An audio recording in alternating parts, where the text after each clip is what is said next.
Good morning, everyone. On behalf of Mr. Chandrakant Salunke, founder and president, SME Chamber of India and Federation of Indian SME Association, I would like to extend warm welcome for attending this mega event, Karnataka Industries and SME Summit. Dell Technologies, powered by Intel, are the main technology partners and sponsors at this mega event. And this event is focused on technology, investments, exports, and collaborations. And this is for the benefit of SMEs, startups, exporters, and allied industrial and business sectors. The main objective of the conference is to integrate entrepreneurs and heads of various enterprises to explore on the various emerging business opportunities in the domestic and global market. I would like to brief you all about the Chamber. SME Chamber of India is India's largest membership organization representing more than 2 million SMEs from manufacturing and other sectors. The Chamber has been putting efforts from the last 30 years for the empowerment of SMEs from manufacturing and other sectors to make India as a manufacturing hub and to achieve the sustainable economic and industrial growth of the nation under the dynamic leadership of its founder and president, Mr. Chandrakant Salunke. Let's clap for this gentleman, ladies and gentlemen. It takes a lot to do this. The Chamber provides a platform to SME sector to connect, communicate, commercialize their business ideas and expansion of various business activities and supporting SMEs for identifying the potential Indian and foreign partners for joint venture, technology transfer, and contract manufacturing. They also do investments and collaborations, marketing, promotion, branding of their products and services, finding distributors and franchisee partners as well. Regulating, organizing interactive meetings with banks, financial institutions, and NBFCs to channelize finance and investment for business growth, expansion, and diversification, as well as organizing interactive session with the policy makers to resolve various issues and grievances of the SMS sector on timely and priority basis. Mr. Salunke has initiated SME Industrial Parks of India to provide support to identify industrial land, ready-made industrial premises in Karnataka and other parts of India, as well as we have initiated Startups Council of India and international trade divisions to connect with the potential buyers and importers from countries like USA, Canada, Middle East, Europe, Asian countries, and other countries, and proudly announce that all these trade divisions are officially endorsed and supported by the concerned countries' governments through their embassies and conduct various activities.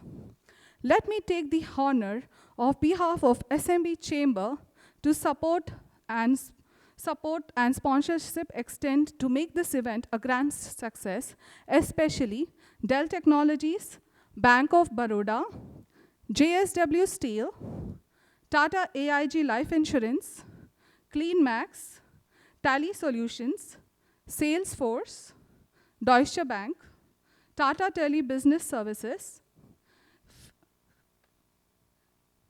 Flamey Foods India Private Limited is a private gifting partner for this event.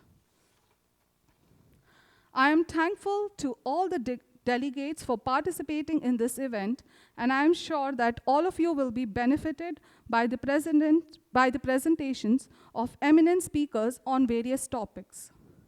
Please give a great round of applause for all the sponsors, speakers, and delegates present here. Let's give them a great round of applause. Now, I would like to invite Mr. Chandrakant Salunke, founder and president, SME Chamber of India and Federation of India, SME Associations, and for lighting of the lamp. And I would also request Mr. Sanjeev Kumar Gupta, CEO, Karnataka Digital Economy Mission. Ms.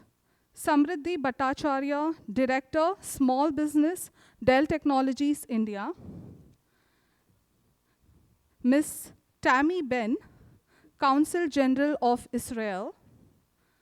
Mr. T.R. Vardhan, MD, Mascot Systems Private Limited. I request all of you to join us in the lighting of the lamp.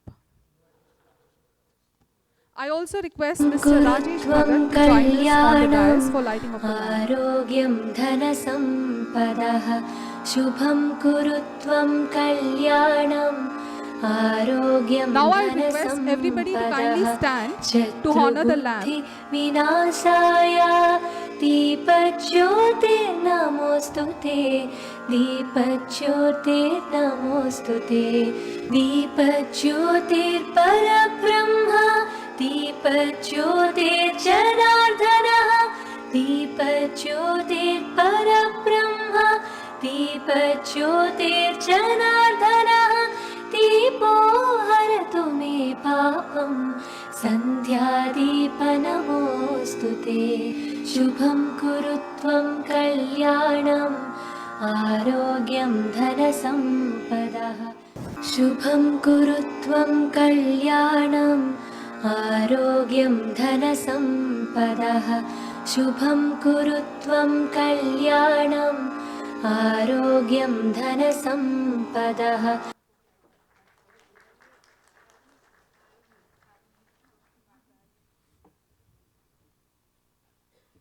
Thank you, ladies and gentlemen. You can be seated now.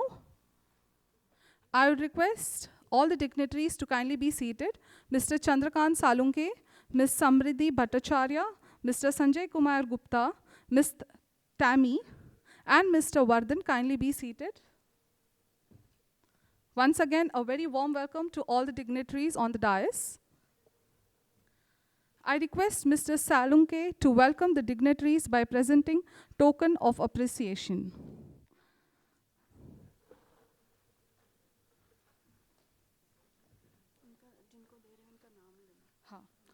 We would first give it to Mr. Sanjeev Kumar Gupta.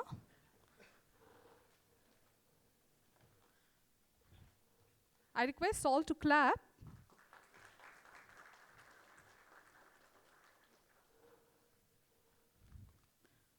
Ms. Samriddhi Bhattacharya.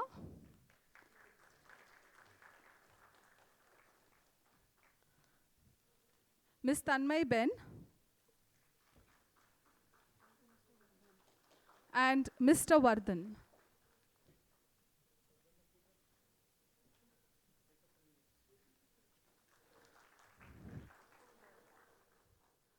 Thank you. Thank you. Now I invite Mr. Chandrakant Salunke to welcome and give introductory address, and let us hear from Mr. Salunke about his efforts and initiatives for your benefits. So let's welcome him with a great round of applause, ladies and gentlemen. Thank you. Good morning, friends. Good morning, Bangalore. We should, raise the voice, because SME should raise the voice, then only government will listen to us.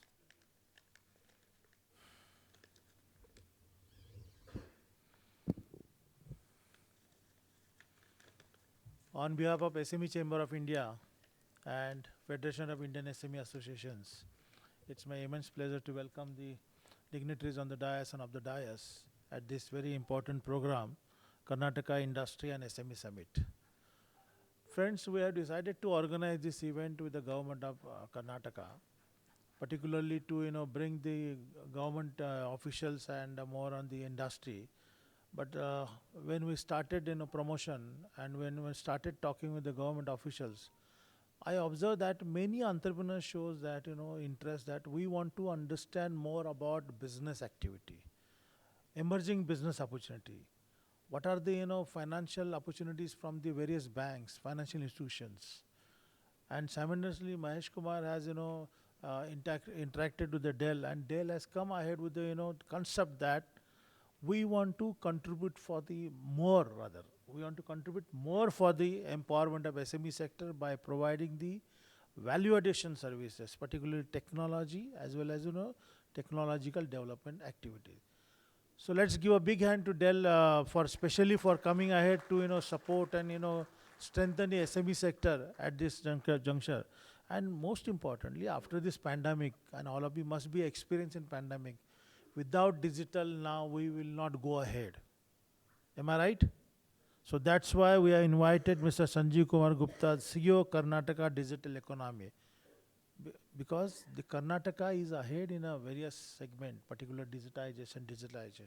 And we want to hear from you, Mr. Gupta, that what are the aspects and what are the initiatives, particularly from the government of Karnataka, and particularly for the industry perspective, especially for the SME sector and manufacturing industry, where they can expand their quality services, you can say productivity, and how they can become a global competitor, because we are understanding, we are learning, we are particularly promoting, supporting, and strengthening SMEs for a global competitiveness by acquiring the advanced technology, improvement of the particular their productivity, improvement in the manufacturing activity, understanding the product in the international market with a competitive cost, quality, and demand from that segment. So friends, this is a very interesting program, and I'm sure that the speakers from the various different sectors will give you insight about what are their initiatives, what are their support services, and how they can be useful for you, particularly to improve your productivity and quality services. We know that SME entrepreneur starts business particularly after the education or after taking experience in a job. Slowly, slowly you start thinking about the large employment. Then automatically you do some engineering, like engineering what improvement in services or operations. So I call that as engineering. And somehow you are adopting the particularly e-commerce ecosystem or advanced technology or advanced digitization, particularly to promote your concept and ideas. I observe that most of the entrepreneurs from particularly industry, manufacturing industry, they first struggle to achieve the target in a local market or enter in local market. Slowly, slowly they improve their productivity, understanding the international market, and they go for exports.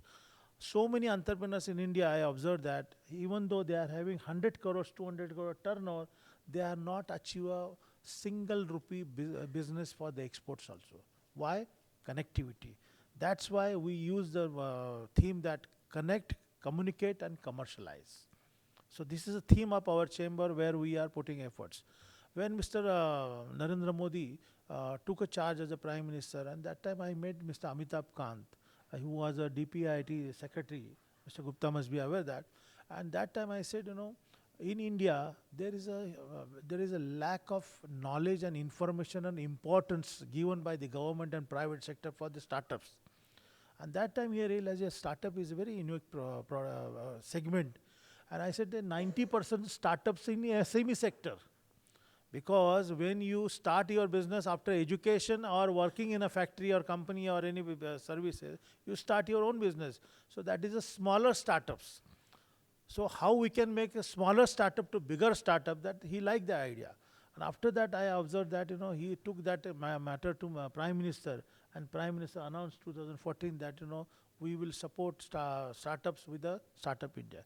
So similarly, the government of India is bringing lot of initiative. Even state governments also providing a lot of support services, incentives, bringing in a lot of schemes. That schemes is very important. How many entrepreneurs reading that scheme? How many entrepreneurs are taking advantage of the scheme? That is the most important question. Because there are 7 crore MSMEs in India. In the 7 crore MSMEs, all are micro and tiny. 90% micro and tiny. The small is a very limited numbers, and medium is a very, very negligent number. So how we can convert that small, tiny to small, small to medium, and medium to mid corporates. That is the aim of my chamber. And that's why we are working very closely with all top corporates and government agencies, particularly to empower, strengthen our SME sector.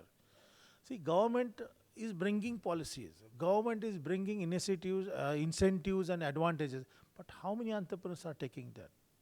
So therefore, we should focus more on the advantage. I know some departments above table and not table also started working, but we don't want to go for that. We have to identify the right partners, because there are plenty of consultants. Maybe some consultants sitting here, they can be your guidance. They can be your mentor. How to take advantage of particular support services. Then only you can take advantage of that. Uh, During 2000 around say 3, that time I realized that many entrepreneurs from India facing problem to get funding from banks. So doing study up to 2008, so we work very closely with the banks, financial institutions. I was a member of advisory committee of the SIDBI on the CGTMSE. And 1997, I have suggested the chairman, the ex-chairman of SIDBI, Mr. Nimbalkar, that why not we should bring out some idea that collateral free loan for SME sector. And now you are lucky that now collateral fee is up to 5 crore. So pursuing that from 25 lakhs, continue efforts from 25 lakhs to 50, 50 lakhs to 75, then 1 crore, then 2 crore, then ultimately after demonetization, government realized that SME sector is in need of money, so that's why they enhanced 5 crore. Now I'm pursuing for the 15 crore for the small, and also around 50 crore to be given to mid corporate, because most of the companies are not getting funding from the banks because they don't have their own industrial premises, or they don't have a property, but they are putting efforts for the large employment. Let's give a big hand to the SME sector for the creating the jobs for the entrepreneur, for the unemployment. And especially SME sector is an institute where they are converting unskilled labor to skilled labor. So that is the most important efforts by. And during the 2008, I observed that we want entry in a capital markets. So when Mr. C.B. Bhave, chairman of the SEBI, took a charge as a chairman, I said, first job you have to do, bring out the SME stock exchange platform. He took 2 years to study and understand the various stock exchange in the world. Ultimately, they announced at my program, 9th July 2011, that this SME stock exchange. But in SME stock exchange, hardly 1,000 companies are listed. In 7 crore, 1,000 company, what is the figure we can say calculate? 0.00 what? So we should focus more on entering into capital market also. So please, create awareness amongst your friend circle. Those are into manufacturing, those are into other sectors. They want to have alternative finance, alternative ecosystem. Then they should go for a entry into capital market. Ultimately, most of the SMEs are becoming NPA. Some bankers are sitting here after 90 days, you are out of the foray. Because why?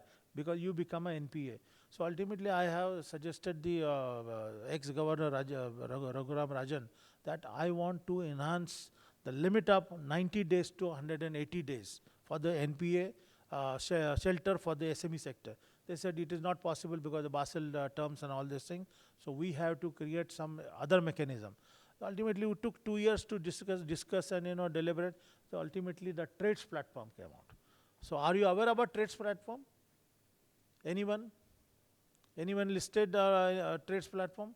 See, in 100, 150 people, 2 people are aware about it. So that means you have to do a lot of study. Trades platform is there. There is a clause that any if you are supplying to any corporate, the corporate should pay your receivable in 45 days. And therefore, this trades platform is also working for a similar way. So friends, let us take advantage, because so many facilities available. And of course, Dell is also coming ahead with the various advanced technology, unique concept, unique ideas. Mr. Gupta will also share his thoughts. And especially, Israel. Even though Israel is in a difficult situation currently because of the war, but Israel is also having the advanced technology. Therefore, Madam, Her Excellency, we have invited her to share her thoughts. We want advanced technology. We want affordable technology. We want patented technology, because SME sector required to secure their interest, secure the product, secure their IP, for particularly when they go to international market. Look at the China. In China, you will find that the person is not speaking English, but he has an innovation. The huge manufacturing unit, huge setup. How they are doing? Because some government. In 2011, I received a message from the Consul General of China in Mumbai that we want to arrange a meeting with the chairman of ICBC Bank. I said, what is the ICBC Bank? He said, it's one of the leading bank in China. They want to have a setup in Mumbai. So we discussed with them. And ultimately, I come to know that ICBC Bank is one of the largest, fourth largest bank that time in the world. And now the ICBC Bank is the largest bank in the world. I have inaugurated that bank in 2011 in Mumbai, which is, they are providing 99% loan to the MSME sector. 1% are corporates. So similarly, the same lesson to be taken from our Indian banks, because 7 crore MSMEs are there, hardly 2,55,000 MSMEs are enjoying bank facility. You must be seen that during the pandemic, 3 lakh crore in that to get that 3 lakh crore, I think 1.5 years took by the MSME sector. So that means there is a lack of awareness, lack of information. So friends, that's why we have organized today's event. So today's event, must be aware that we are providing information technology, investment, exports, and collaborations. I know a lot of SMEs in India facing problem to buy land, industrial land particularly, because it is not affordable. If you want to buy near in the city, it's difficult because of the pollution, because of the restriction. If you want to go nearby city, cost is high. You want to go far away, then cost is less, but the labor problem is there, power problem is there, transport problem. So therefore, we have initiated the SME Industrial Park. And therefore, SME Industrial Parks of India is providing the, systematic land, particular land and systematic area where you can, connect with the large corporate, where you have you have to, set up your business where nearby the industries are there. So friends, today we are launching a Bangalore Business Forum, which is one of the interactive platform, unique interactive platform. We will, next 6 months, we will organize every month program where you are going to meet the new buyer, new supplier, strategic business partner, investors, and especially the strategic partner for your marketing, promotion, branding. Where technology partner will also come, because they will come and they will present their technology, they will focus, they will showcase their technology. Some entrepreneurs will get an advantage to launch their product, because most of the SME sector, they don't have a special allocated fund for branding and marketing. So this platform will be used for the branding, marketing, and promotion. So we will be launching today that platform where you can take advantage. You must be attending some programs like a BNI and other every week. But this is a unique program. Here you are meeting every time new person, new buyer, new entrepreneurs, new manufacturer. And that will be beneficial for you to establish your cooperation. So first of all, let's give a big hand to Dell for coming ahead to support this event. And special thanks to Mr. Gupta, Her Excellency, the Consul General. Mr. Vardhan is my Vice President. He is also an energetic businessman from Mumbai. So he is also going to share his thoughts, particularly for the people management and workforce management.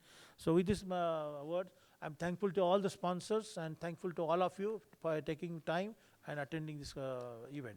All the best. Thank you. Thank you, Mr. Chandrakant Salunke. I think this gentleman needs a great round of applause.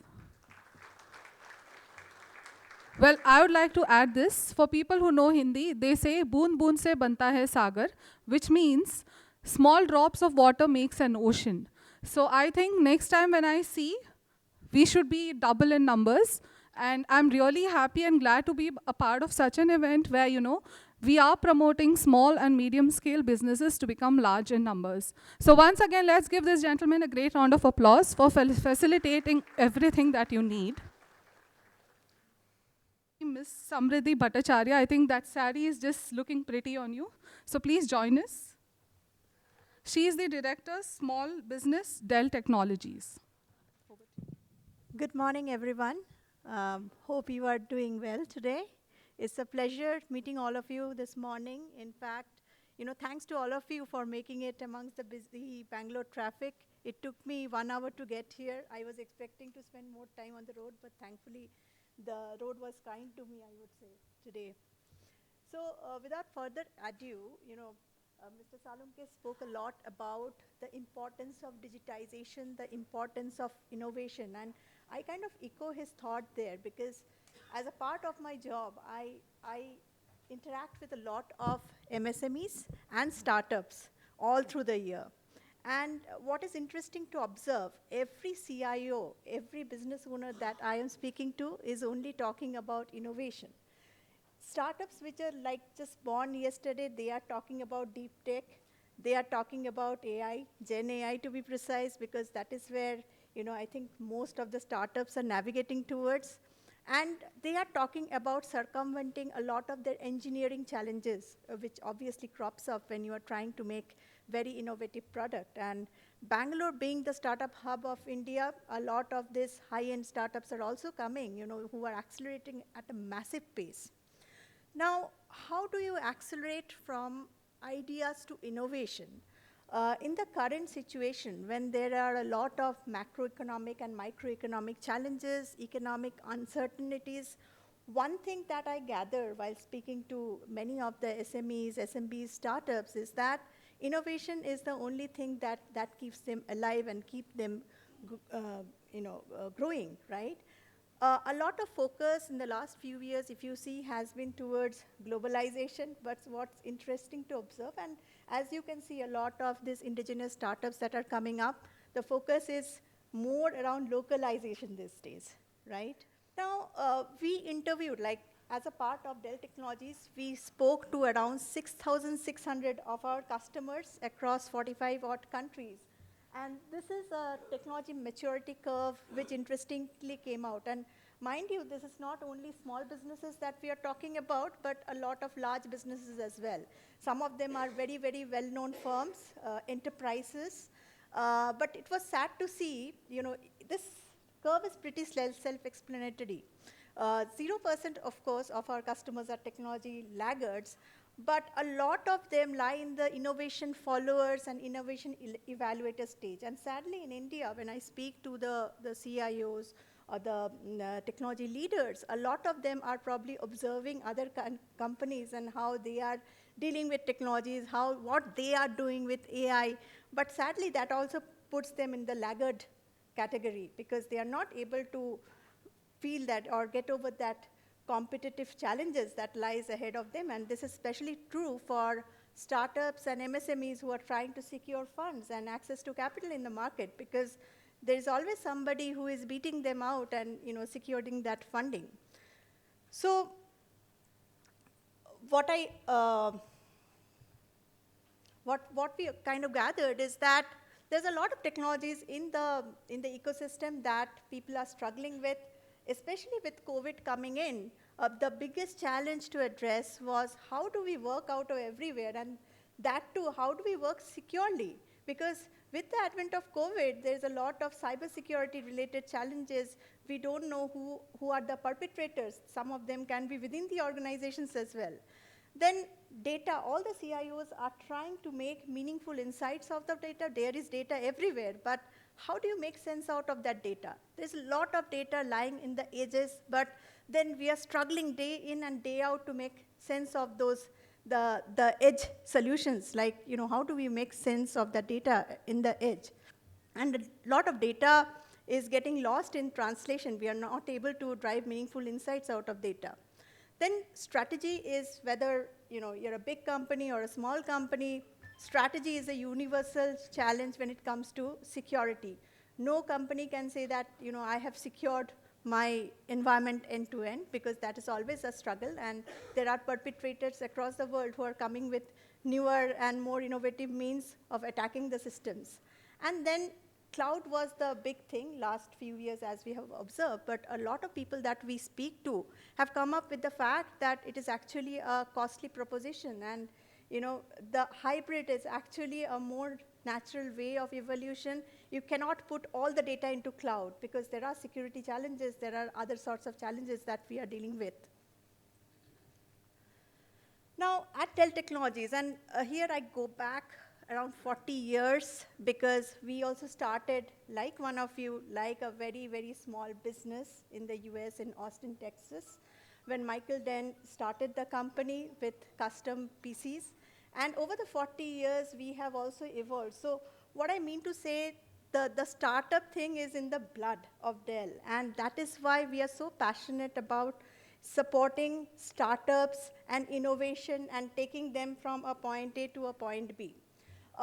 We do this through a lot of solutions that we offer. Over there, you can see some of our advanced PCs and laptops. But that is not all we do. I mean, obviously, we are probably well known in the market, particularly in the enterprise segment where we work with a lot of large companies. But what many of you don't know out here is that we work with a lot of smaller businesses and startups across the world. When COVID came, in fact, we were one of the largest PC makers who were able to circumvent the supply chain challenges across the country. And we got products delivered to our customers' doorsteps in tier 2 and tier 3 cities. It was a big success. And despite part shortages and other things that we also struggled with in the industry, and still that struggle continues. If you have been following the semiconductor industry, there are still a lot of part shortages. We have been able to circumvent that. And one of the reasons is that a focus on indigenous development. We have a factory in Chennai, in Perambur, and we also have a lot of products coming out of that factory. We also make some of our servers that we cater to the industry, and some of them are high-end AI servers that is getting manufactured right out of Bangalore. So there's a lot of innovation that is happening locally. I'm very proud to be representing Dell in this particular event. We also work in terms of solving a lot of your multi-cloud related challenges.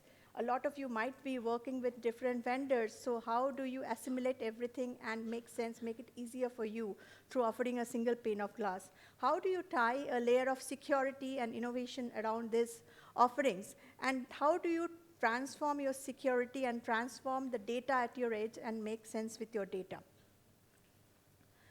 Now, startups or small businesses, like Mr. Salunke was also explaining, struggle with a lot of things. They have to improve operational efficiency. They have to increase their market reach.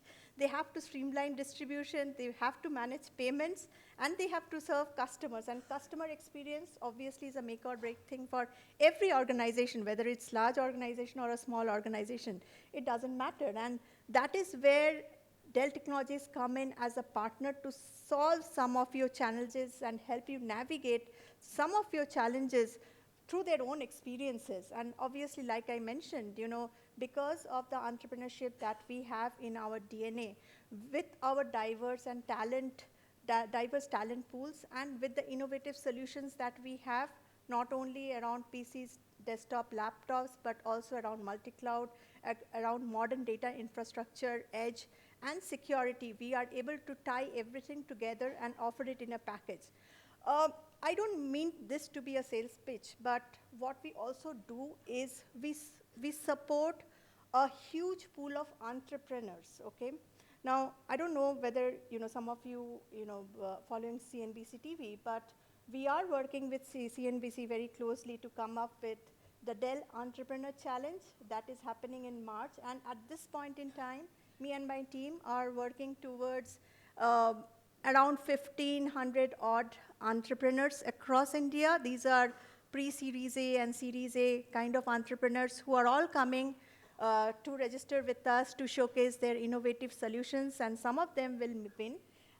Because of NBFC-related challenges that we have in India, we don't support them financially, but what we do offer is technology seeding. So the winners get all the support from Dell Technologies. As a technology partner, free of cost, they get the initial tech seeding, and they also get the limelight that they need to step up to the next level. So watch out for the same. It's happening in March, and we will come back to you with the dates. So apart from that, it's wrong of me not to mention about the Dell Women Entrepreneur Network that we support. We have a huge pool of women entrepreneurs across 50 chapters across the world and 80,000 women entrepreneurs. And we kind of groom them up, we upskill them, we bring them closer to technology, bridge the skills gap, get them access to capital, and get them a pool of experts to work with to scale up their business to the next level. This is something about Dell. So we have Dell for community, Dell for government, and Dell for customer. So like I said, we also eat the food that we cook. So our entire infrastructure runs on Dell. If you go to the Outer Ring Road, we have the Executive Briefing Center where you can see the entire ecosystems of server and storage that kind of runs the entire Dell tech environment. We also came up with one of India's first green data center in collaboration with PhonePe, and it has just a PUE of 1.27, whereas the industry average is 1.6. So we are extremely conscious about conserving energy, and that is what we are working towards. Here are some interesting customer stories. So Ares was a technology services offshore partner, and they kind of work as, and these are SMEs like many of you. So we worked with them to scale up their offshore operations, where we built them the entire infrastructure to cater to other customers who are trying to make way to India. So they act as the foreign offshoot or the offshore center of a lot of foreign entities, and we scale them up to build multiple locations across India. Concept Medical had come up with a very innovative thing. So if you know about angioplasty, they have those drug-coated balloons that aid with the cardiac operations. And so they were struggling big time from 2008, and once COVID happened, obviously, there were a lot of cardiac-related cases, and that's where they started scaling up and started seeing success. They created a lot of patents also, and we worked with them from 2008 till date, and it has been a very, very successful story. And with our client successes also, we get to enjoy the entire journey of the MSMEs and to make them successful so that they can scale up and scale beyond. Wine Studio is a woman entrepreneur-led podcasting business based out of Delhi NCR, and we worked with them through COVID when they started pretty much working out of home. We provided them all the technical infrastructure and storage and servers to scale up to the next level. You'd be amazed to know that anyone who listens to podcasts would be spending an average of 65 minutes a day listening to podcasts. That was a very interesting revelation, and I think post-COVID, there's a lot of adoption of podcasts and similar things. This is how we are structured. So we are not small in India. So we have around 25,000 headcounts in India across 16 sites and 9 cities. So we are pretty well spread out.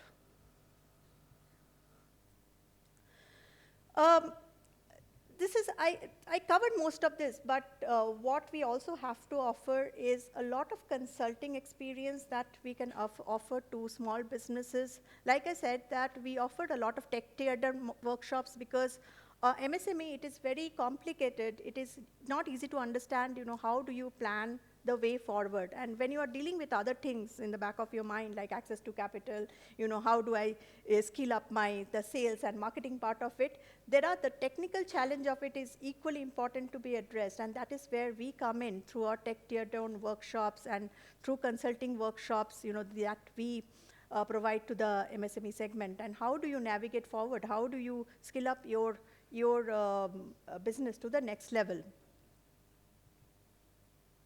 So we are here. Obviously, a lot of my colleagues are also here through the day, so we will be happy to speak, and we'll be happy to answer any questions that you might have. Thank you so much for your time. I really enjoyed this interaction.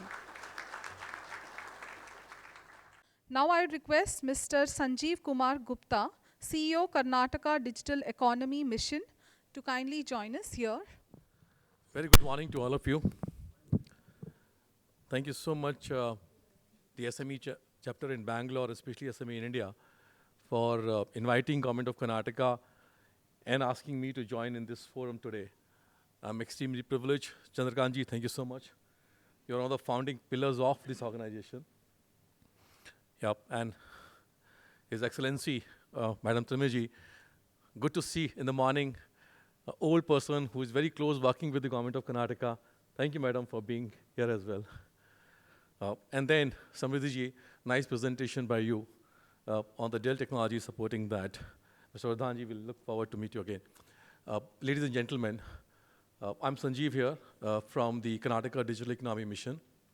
What this mission is all about, I'll take a couple of minutes to share with you. This is a very unique initiative by the Government of Karnataka and in partnership with industry. What this initiative is all about is that our country, India, is looking for $1 trillion digital economy.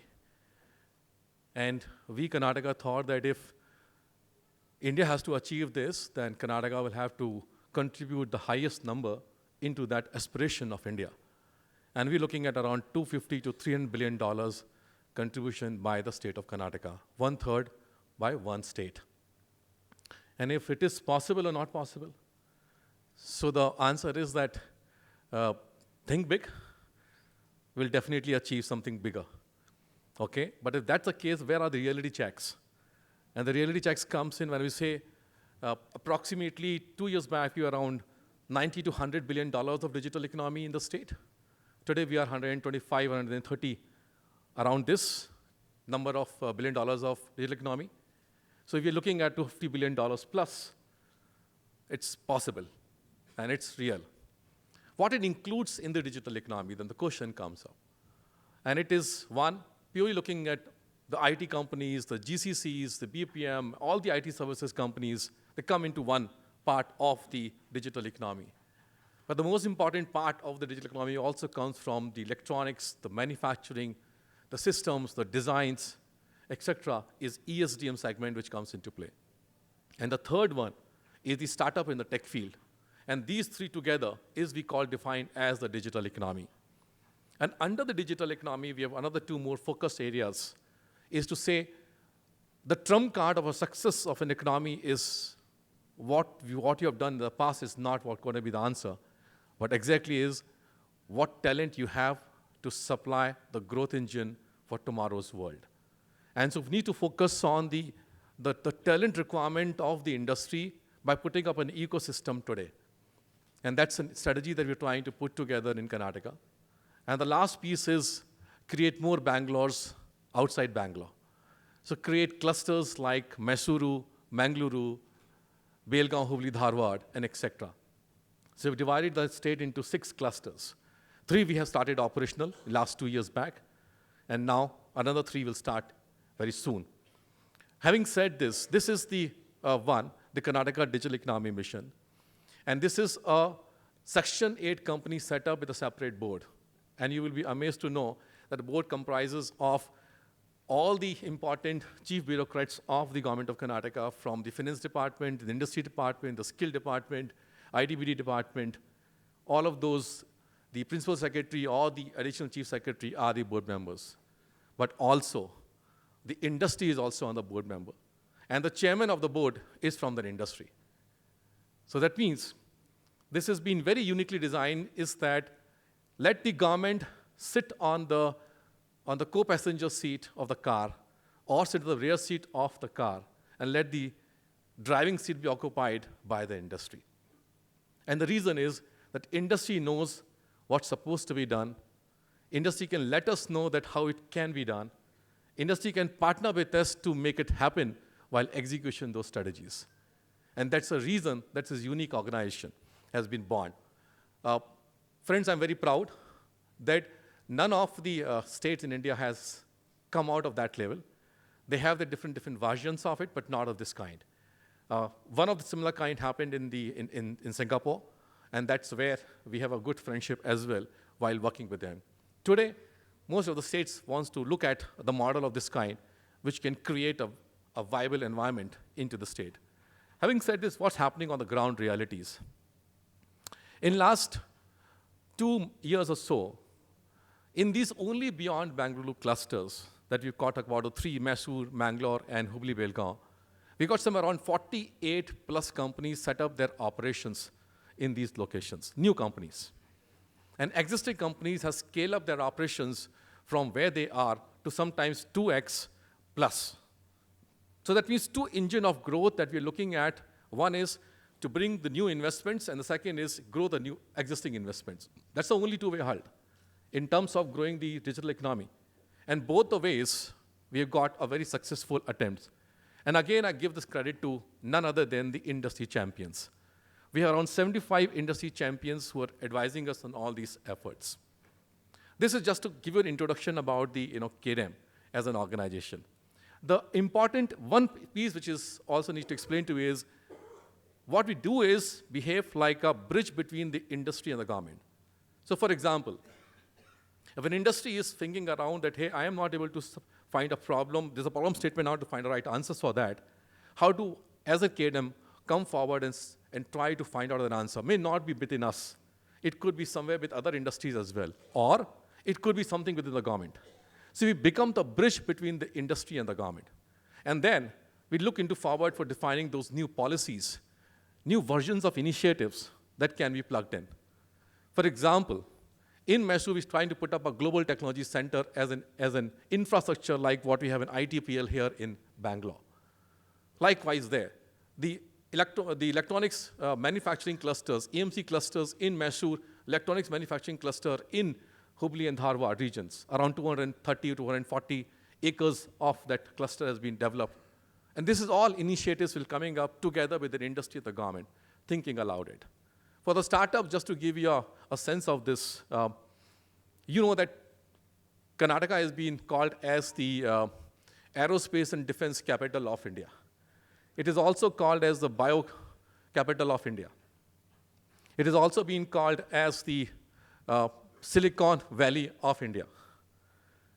And in fact, the word, the startup, we have to learn so much from Israel, right? The startup nation is the Israel is. With such a small country, but a great wisdom and the great entrepreneurship which comes out, the IPs which has been created are ruling the world. The only thing with the last time when I visited Israel, I actually talked about a startup ecosystem in Bangalore. And then I was talking to saying, look, now you have to shift your gear from look west towards look east. You were looking west for two things, market and the money, the capital. Today, India or South Asia or Asian countries itself giving you that entire piece, the market and the capital both. So come to here. And then we had a partnership with the Israel Innovation Authority and KDM now, working together on many of those initiatives. Today we are ranked, the only city in India, the top 20 world ranking of the startup nation in the startup ranking is Bangalore. Today we are called as the unicorn city of India. Out of 105 unicorns that has been born by the India so far, 45 plus are only from Bangalore. Out of $170 billion so far raised by the startups for the last 7-8 years, 70 billion, 55 or 67 billion dollars has been raised by Bangalore alone. If you roam around from a HSR layout, Chandrakant ji, आप हमारे साथ चलिए आपको दिखाते हैं. 5-kilometer radius of HSR layout, you will find a $200 billion valuation of the entrepreneurs. That's the power of the startup that we have in Bangalore. Having said this, all this part, today's discussion is about SMEs. Friends, I have few points to talk on this topic with you yesterday. Without a technology arm in any enterprise, you cannot see the economic power of tomorrow. Without a technology arm in your business today, you cannot realize, forget about seeing, the economic power of tomorrow, irrespective of which sector are you in. So this is one element which I think is very critical for our dear friends in SME to just keep this in your mind. And so important it is that your product value changes, your customer interest changes, your doing business changes, your business model changes. then entire thing changes. And if you do not look at this point of time, what happened to Kodak, I don't want to repeat it, can happen with anyone. We need to change with the time to adopt the technology. One part of it. Where is the things happening here in the MSME segment in Karnataka? Fortunately, in Karnataka, the highest exports of the SMEs having from here itself. In fact, more than 50% or 35 to 40% of the GDP comes from the MSME segment itself.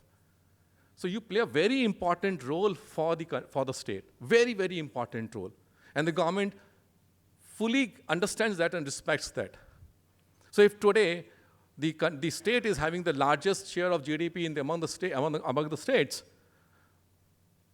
I should be giving applause for you because of contributing to that part back to us. We might portray the numbers on the screen, but friends, it's your hard work which is actually reflecting on the screen of the government of Karnataka. So respect is huge there. But what I was coming back is that since Karnataka state is a leading state in technology advancements in the startup capital, the MSME segment has to now look at as a technology as its arm into this. Bring that part of the piece I want to bring in here. The second important point, if the technology is being built up by any chance, then you require a lot of support in terms of markets. Government of Karnataka has set up a lot of global innovation alliance with around 35 countries in the world. We'll request you from organization a message to all the SMEs that if you're looking a market cross-border, you can leverage the GIA alliance of the government of Karnataka, take this as a highway, drive this relationship, and see how we can club together a market access for you there. In fact, you've started this market access program under GIA for the startups. If an SMEs also look forward for that, it will be great pleasure and honor for us to include that into basket and bring this forward. The third piece is that, yes, the capital which is required and the banking institutions which are working on it. But I think let the Mumbai be the finance capital of India. Bangalore is the fintech capital of India. So we are the fintech capital, yes. Now, if MSMEs can start working with the fintech companies, I can assure you some of the great examples that can be born. If somebody can give me a thought process, I'm not so educated, so learned about those financial instruments. But if somebody can give me a piece of paper and say, if the fintech companies can work in SME in this form, I will bridge this gap. I will become your bridge to make this happen with you. I think that's where we as an KDM organization would like to work towards you to see what we can add value to you. And having all this part is where we bring the fintech towards the ecosystem of this kind. Another one parameters on which we see the challenges by the MSMEs. One part is the technology. The second one is how do you use the marketing stuff, which is not a market access, but the customers of new kind. Your product which you're trying to develop here can be tested on the ground.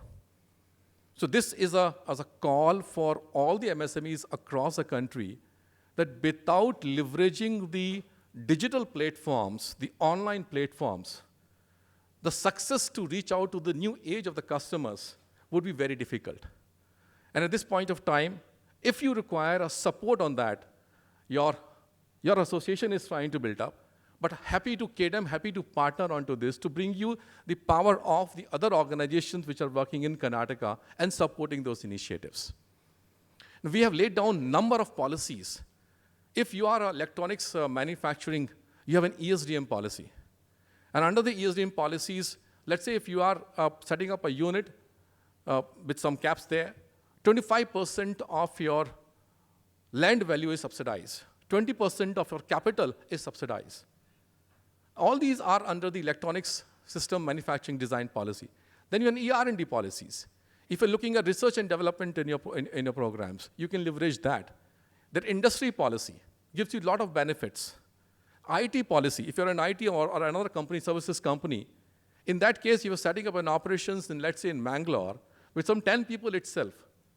Your rentals are given subsidized. Your electricity consumption is subsidized. Your employees' provident fund is subsidized.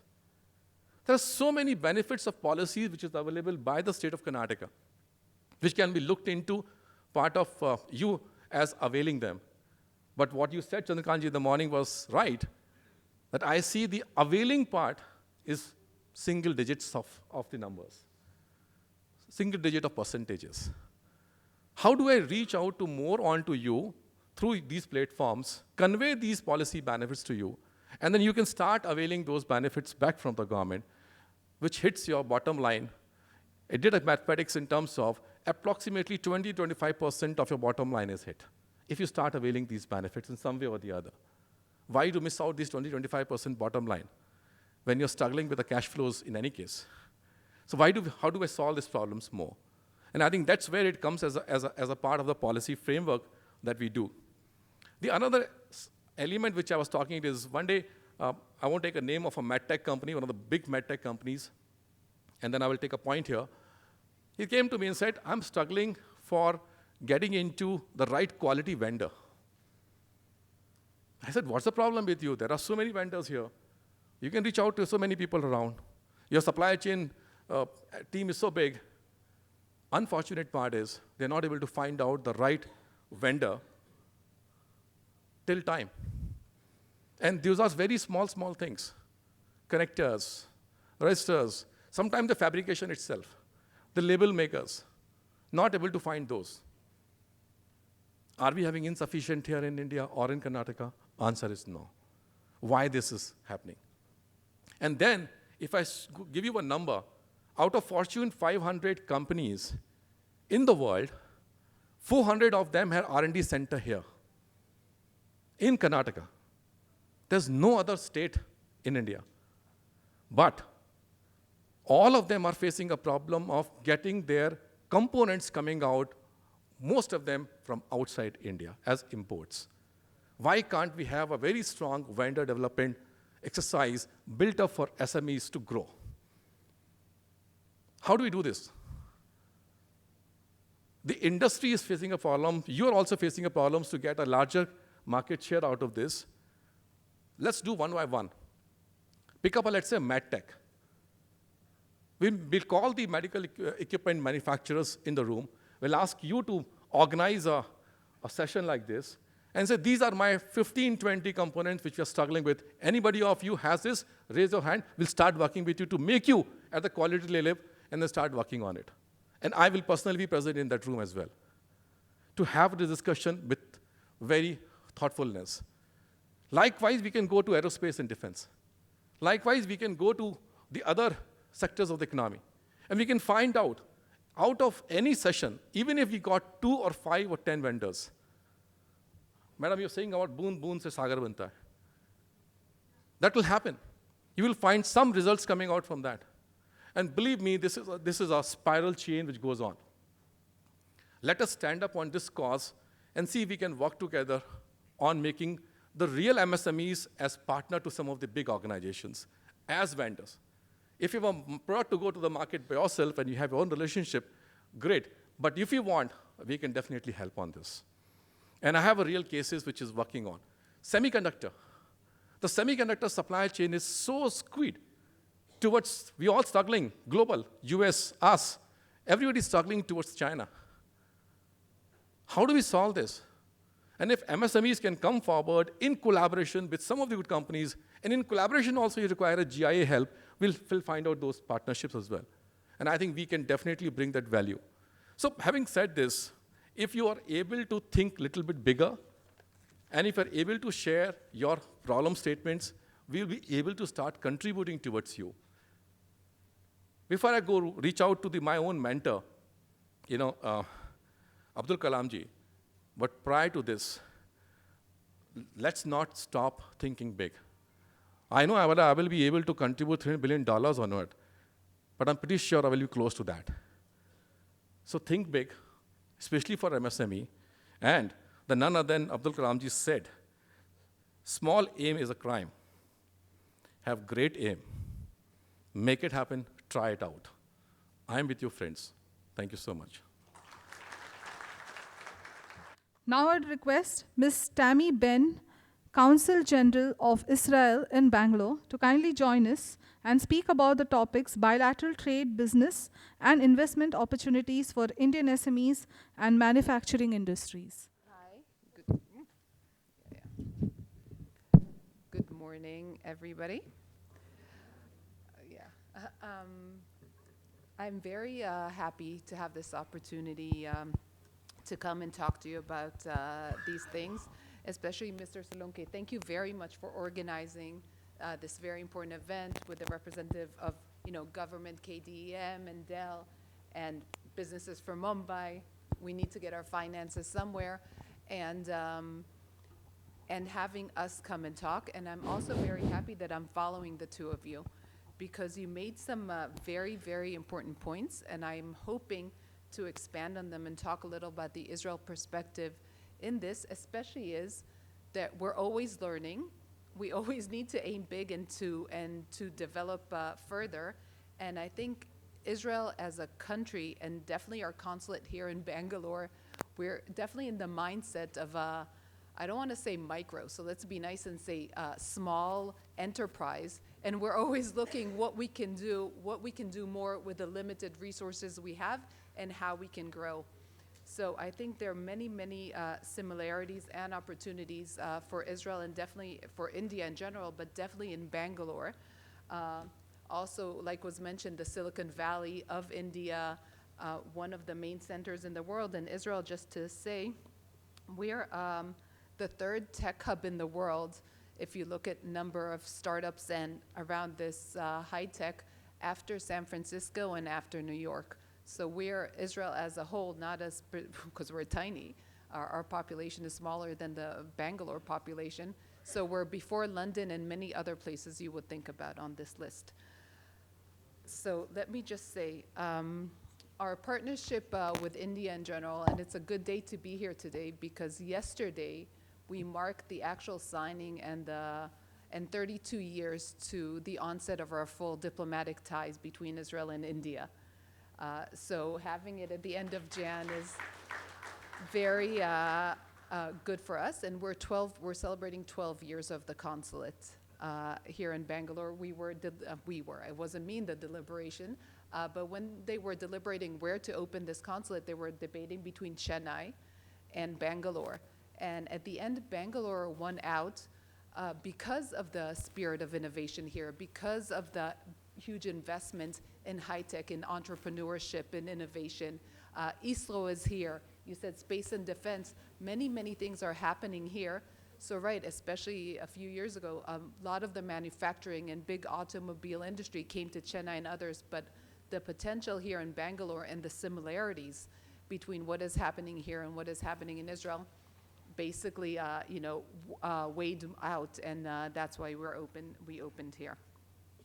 So as I said, we definitely do a lot of high-tech innovation, but we also do agriculture, water, fighting pollution, alternative energy, green mobility. And again, all these issues are very, very relevant to Karnataka. And the solutions we find and the partnerships we have are definitely and hopefully beneficial, first and foremost, for the companies or SMEs that are joining up together, but they're beneficial also for the people in both our countries. And I think some solutions, and I'll talk about it soon, are relevant for definitely much of the world. And it was also mentioned, but for Israel, for us, this close relationship and this growing cooperation with India is very important because we are in the midst of a war. We've been fighting since October 7th, terrorists that have been masterminded by Iran, but have entered Israel, have came across the borders, and on October 7th, attacked, brutalized, and murdered over 1,200 of our people, and kidnapped an additional 240 people into Gaza, out of which 136 people are still being held hostage for 116 days now. We will win this war, but the price that we are paying is very high, obviously in human life and displaced citizens, but also the damage to property and our finance and our economy. We've bounced back before. It's one of our longer wars, not our first war. And if Corona is any indication, during the last year of Corona, we were in minus 1.9% growth, a negative growth. The year after, we came back with 8.6% growth. So the fact that our economy is definitely hurting now and we're all in this doesn't mean that we won't bounce back. And sometimes these times are opportunities actually for partnerships and collaboration. But we're definitely relying on our friends and the partnerships we have, and we are very thankful and grateful for the ongoing ventures we have with India and the new ventures we have, and definitely with the partnerships we have here in Bangalore and in Karnataka. And I was saying, right, we're saying 1992 our full-fledged ties began. So back in 1992, we had $200 million of bilateral trade, mostly in diamonds. And in the fiscal year of 22-23, we're up to almost 11 billion. So it's a huge way, and it's always been progressing forward and bigger, and we're very happy for that. And out of that, and you were talking about that as well, India exports over $8.5 billion worth of merchandise and services to Israel every year. India is Israel's second largest trading partner in Asia and our 7th largest worldwide, so it does mean a lot. And though, as I said, in the past 30 years, it's been dominated by diamonds, petroleum products, chemicals, we're seeing a shift now into electronic machinery, precise machinery, high-tech products, communication systems, medical equipment, and a lot more of high-tech. And India has been for years and still is one of our focused countries for our government's increased trade efforts. And also what we're seeing in the past few years, which is very interesting, is Indian companies either acquiring whole or parts in Israeli companies, as well as opening offices in Israel. And I just want to mention a few. The State Bank of India, it's not a small business, but it's big. Tata Consultancy Services, Sun Pharma. From Chennai, we have Zoho and Tech Mahindra. And from here in Bangalore, we have Infosys that have offices, Wipro, Infrastructure Engineering, Flipkart. Ola as well has acquired a huge stake in an Israeli company that does very light and quick charging batteries. And these are just some of them. And in 2023, again, not a small business, but it does show the ties and why it makes sense for Indian companies to do business and trade with Israel. Also, it's been exactly a year now. Adani's Ports and Special Economic Zones Consortium inaugurated the Haifa ports that they purchased from the government of Israel with an investment of over $1 billion. In the innovation ecosystem in Israel, we see the Tata Group, Wipro, Sun Pharma, Reliance, and L&T Technology Services that have made huge investment either directly in Israeli companies or through venture capitals or through actually Israeli universities that have access to very, very young. And you were talking about pre-seed startups. So sometimes it's smart to make an investment in a company that you can see its potential. It's good for them and it's good for you because you can incorporate it later in your companies. I want to give an example of a good success story. I don't know if you've been following an Israeli medium-sized company, Finergy. A few years ago, it started. It realized the potential even before 2021. Realized the potential in India, both for manufacturing, collaboration, and obviously as a market.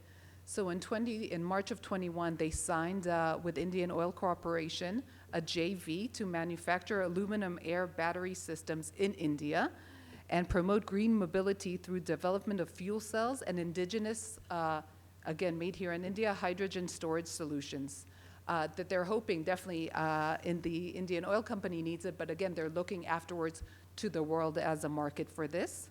And now in 2023, Finergy, who have representatives here, signed additional separate agreements with Indus Towers to deploy 300 zero-emission energy systems. This, again, and sometimes you need to think about, you need to aim big and think big, but sometimes you have to work a while for it. So this happened after a 2-year pilot project.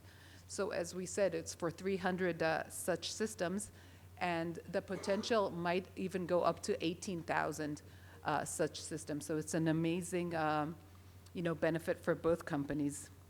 And in addition to this, Finergy now has pilot projects running in Israel, both with Tata Motors and with Mahindra and Mahindra Auto or Cars, to see how they can do, and again, regarding hydrogen storage solution with both these companies. So hopefully this pilot works, but again, a medium-sized company who knew what they wanted and has invested a few years here in India. So, and again, when I was saying before, the solutions or what we're facing here in India and in Israel are at the end relevant for the world. But it's not just Indian companies that are investing in Israel. There are also over 300 Israeli investments in India, mainly in high tech and in agriculture and water. And they include varied things. Some companies opened R&D centers here, some opened subsidiaries, many joint ventures and technology partnerships around the Make in India. And I'm not talking here about defense. And also when I mentioned the 11 billion or over 11 billion in bilateral trade, it does not mention defense. So it's really pure, open market technologies. I just want to mention Teva Pharmaceuticals that have their biggest office and labs right here in Bangalore, Dan Hotels, which is our leading chain in Israel. They have their one and only hotel in India. They have it in Bangalore. Obviously, Netafim, our water drip irrigation company, that's not just Israeli anymore, but still the headquarters is in Israel, has their only manufacturing here for all of South Asia. Here in South India, water companies such as IDE, Ayala, WaterGen also have their presence here in South India because of the huge potential. But the potential is also global. There's the I2U2 initiative that started. It's India, Israel, UAE, and USA. And they want to promote joint investment of these 4 countries in food, water, energy, transportation, health, and space sectors. And the first initiative that they've done is with a $2 billion investment by UAE in the construction of food parks in India that will hopefully utilize Israeli, American, and Indian smart agri-solutions and clean tech to help maximize crop yields and to tackle food insecurity in South Asia and in the Middle East. The Middle East is one of the worst hurt regions by climate change. Many people aren't aware of it. We're small, but it's we feel it well. So the initiative itself is a little too big for SMEs, but the projects are looking out for companies and startups that can enhance their production or assist in different issues they will be facing. So it's a good place for engineers, for innovation, for small engineering companies, or for small entrepreneurs who have different solutions, as I said, in clean tech and agri-tech and water, to see how they can offer and how they can fit in this giant project. In Israel, we have a similar association for small and medium business called SBA, the Agency for Small and Medium Business, and they do similar work than what was said here. They try to bring together the SMEs, or we have a lot of micro, right? The micro, small, and medium enterprises, bring in government and bring in business partners to discuss together to see what can be done. And what we saw is, I don't know if it's a backseat driver, but what the Israel government tries to do with small and medium businesses, especially in high tech, is to take a lot of not the threats, when banks don't want to take out why am I losing my word? When a small business wants to borrow money off the bank, but they don't have collateral, so the government of Israel will sign off on these loans.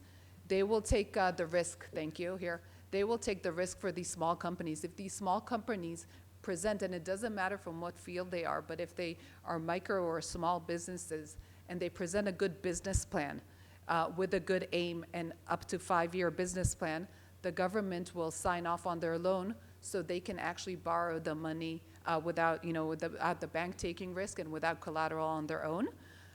And they don't, the government doesn't require equity, and there are different schemes for returning the money. Especially if the company is successful, there's a different scheme. If they're not successful and they lose their money, there's also a certain scheme and they don't have to return 100%. And we try to be neutral as possible, so there are no preferred areas.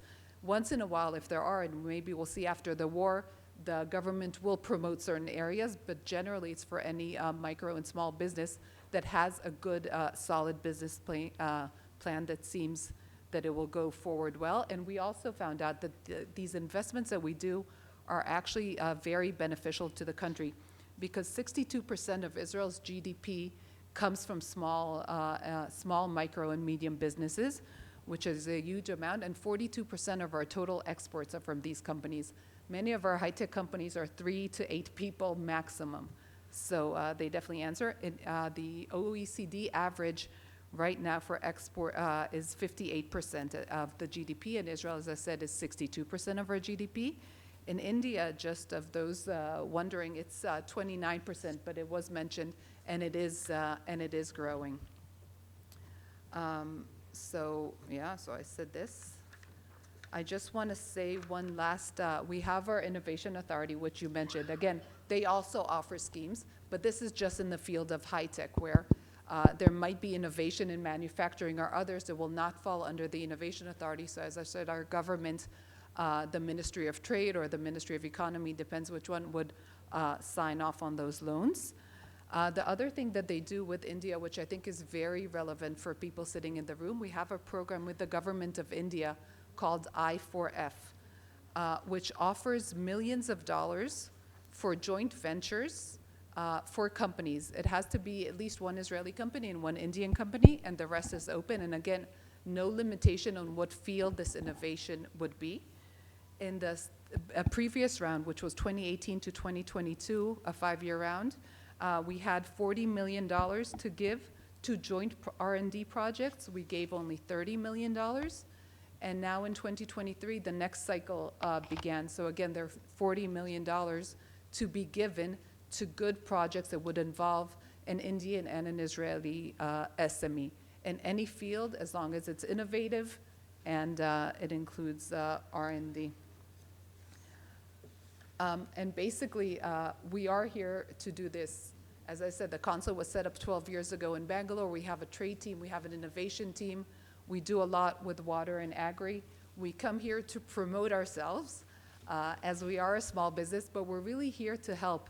If you have an idea, if you have a thought, whether under I4F, under I2U2, or just in general, would like to see who would be the right fitting partners for you.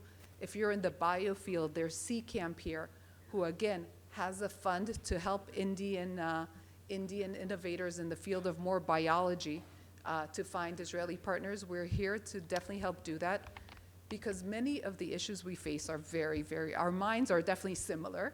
You have a lot more engineers here than we do, but the mindset is similar. The issue of looking forward, of trying to solve problems that might be acute now or might not. The water issue with the Kaveri River. We are seeing more and more issues that are very similar, and the solutions we find together will help us. In Israel, will help in India, but again, have potential to help definitely Southeast Asia, the Middle East, and Africa, and many, many other places in the world. So we can start small to develop something together, but definitely the potential is there, and it's always good to think big. So don't hesitate to approach us. All our numbers are online, and our emails. Even though I'm standing here with papers, yeah, we do. We offer.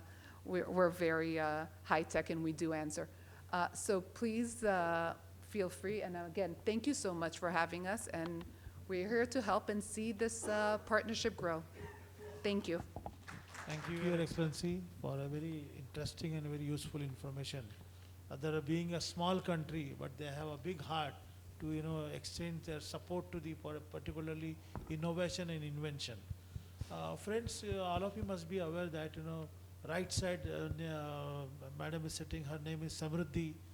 Next to me is Sanjeev, and next to Sanjeev is a Consul General from the Israel. And Mr. Vardhan is a successful entrepreneur. What you understand from this? SME required a Samruddhi. SME requires Sanjeevani to grow more. And the strength required like a Israel to from small zero to innovation. So let's give a big hand to the this concept, because and therefore this is very interesting. Madam Samruddhi, what is your message to the MSME sector, particularly to use the unique ideas, unique concept and unique technology to become more samruddha. Please.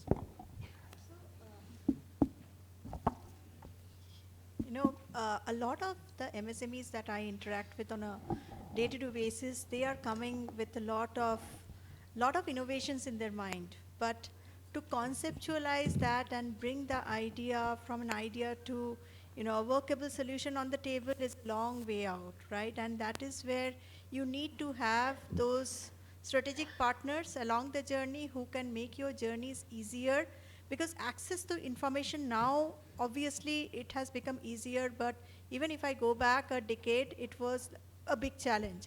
But although in Karnataka and in maybe Delhi NCR, the access to information is coming easily, I still see a lot of challenges in the rural sector. And a lot of MSMEs are also coming out of tier 2 and tier 3 cities. And I still see that access to information remains a challenge. So we are also reaching out, through a lot of collaborations, through to these tier 2 and tier 3 cities with our partners to reach out to the MSMEs and see how they can get access to innovation, how they can get access to information. And we are all there because in the Indian parlance, be it a large company, be it a small company, we always work around the most innovative way of doing business, what we call jugaad, right? So how do you build a product in the most sustainable and the most economic way? And that is where larger organization can partner with smaller organization to build like joint ideas, to give you the expertise, the support that you need from an ecosystem perspective, to show you the road, how you can get access to capital, access to skills, access to expertise. And that is what makes a meaningful partnership and will deliver value to the Indian economy at large. Thank you very much. It's very interesting. Thank you. And somehow the Dell Technology International Company is talking about the jugaad. So Sanjeev, what do you think that jugaad is a bringing jugaad in a technological development, particular manufacturing industry? Being a past government officer and now you are in industry, now you are integrating all the segment together. What is your vision for particularly for SME sector where they can use the jugaad but use the advanced technological jugaad for the development of their ecosystem?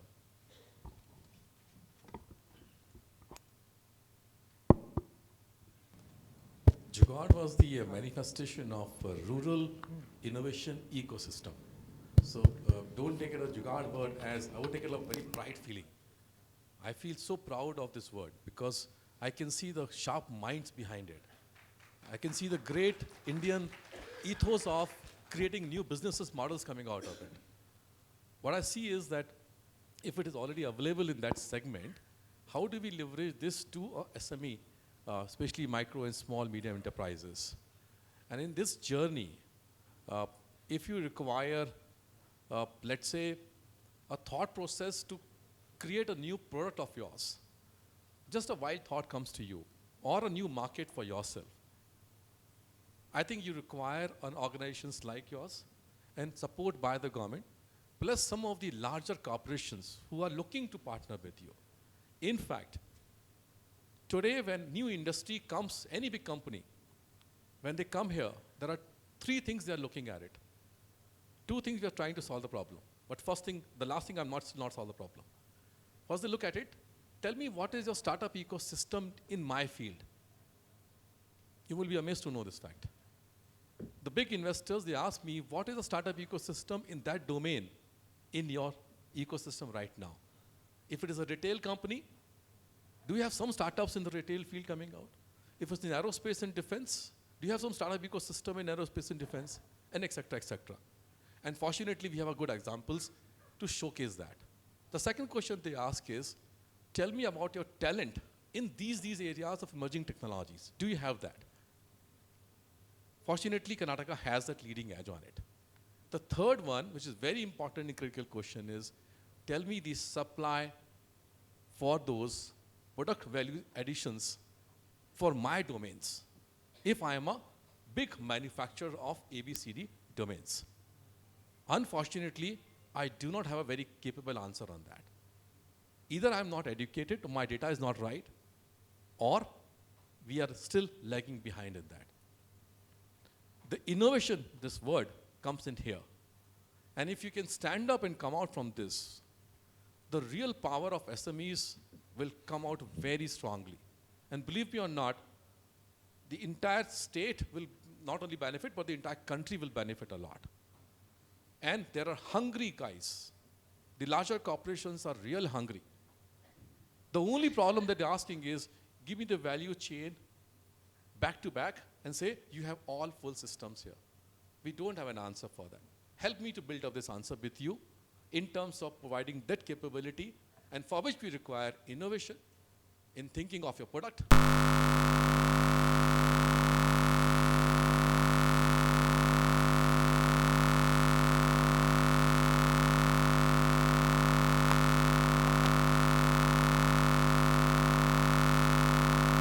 Enable it. Last but not least, please look into the policies that we have defined. Can you leverage those policies for your benefits? I think that will summarize my way of looking at it. Thank you.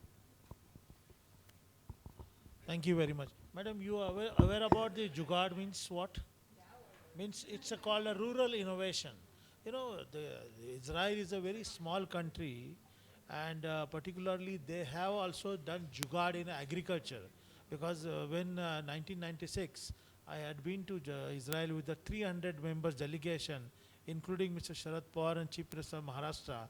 We have visited many farmhouses that time, and I observed that big jugaad in agriculture, drip irrigation.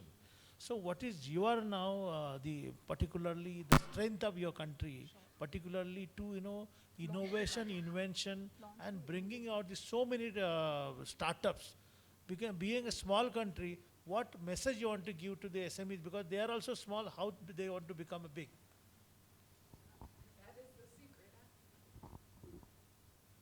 I think this is what we're all trying to figure out, right? How to become big. But I think it was mentioned here by all the speakers and definitely by us.